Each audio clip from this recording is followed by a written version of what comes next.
So, ayan mga kamamshi, dahil busy talaga today tayo sa kusina at nagsipagsipagan ako. So, ayan, mayroon tayong another na ginawa na bake, siopaw mga kamamshi. So, ayan, na-brush ko na po siya.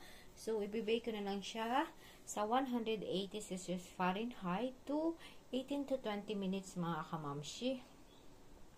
So, mga kamamshi, 20 minutes is done na.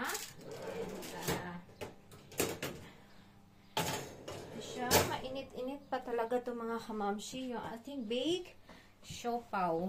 So, ayan na po yung outcome niya. So, ayan. So, mainit pa talaga mga kamamshi, hindi ko na matry. Pero, ganyan na siya. Perfect na po yan para sa akin mga kamamshi. Siyempre, homemade. Cook with love, mga kamamshi. Bake with love talaga as always. So, ayan. Pang dinner and lunch na namin to for today's mga kamamshi. So, try ko nga ng one more flex lang sa inyo. So, ayan. Ganito siya mga kamamshi. O, diba? So, ayan. So, ayan po yung back niya. So, okay na po yan mga kamamshi. So, later ko na lang sa inyo i-flex pag di pa namin naubos mga kamamshi. So, ang dami ko pang hugasan. So, ciao, ciao!